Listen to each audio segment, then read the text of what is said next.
Okay, Patrick, as we come back from Educon, what are your takeaways?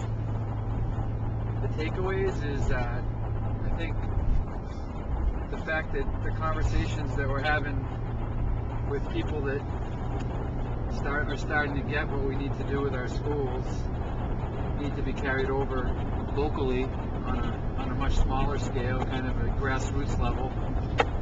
And because I think one of the big problems is, including teachers, principals, administrators, central office, wherever you're coming from, parents, we were all educated in this system that we don't really know any better than what our experience was, and it's very tough to take people from inside a system that's not functioning that well and have them create something new because our point of reference is kind of skewed. And so what are you going to do?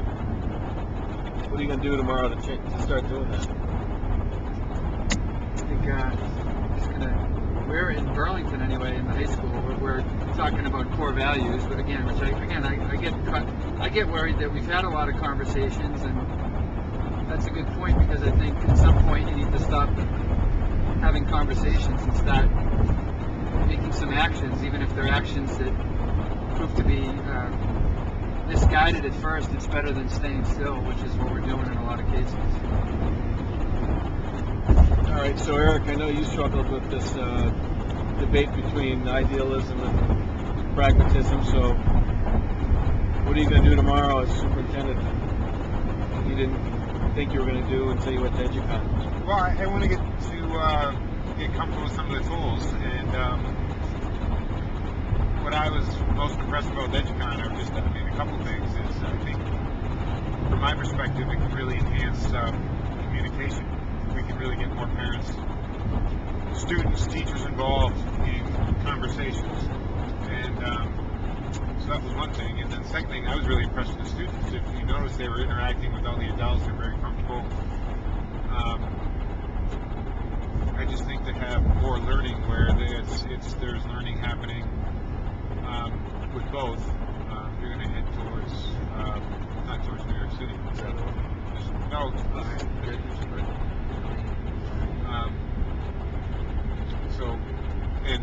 What I liked about this was that there's a lot of talk about separating teaching and learning, and I think this conference really brought the two together. They're really the same thing, so I like that about it. So what am I going to do different on Monday is I'm going to start mandating collaboration.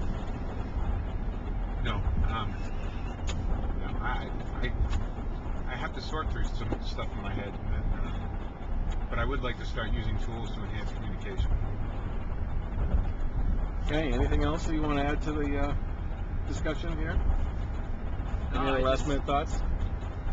I just think it's important too that we need to, it's the middle of the school year, so it's kind of a nice time to recharge, refresh, and kind of reframe some of the issues that we've been dealing with or struggling with. And I just think every educator needs to do that. I know Eric likes to be facetious when he talks about mandating, but I mean, if people aren't going to take time during the course of the year and reframe and refocus, I mean, I don't think they're the types of people we want working with our kids anyway, because I think it's a constant revision of, what you're doing on a day-to-day basis, looking in the mirror and say, and what I do is what I'm doing right for kids. And I mean, it's a lot easier to change as an individual than to change 25 kids in your classroom. I just think we're doing a poor job in that respect sometimes. So the opportunity to reframe was needed, and we'll see. Again, it's a kind of the old do-it-yourself evaluation as to what the action items are going to be, and I don't know what else to say.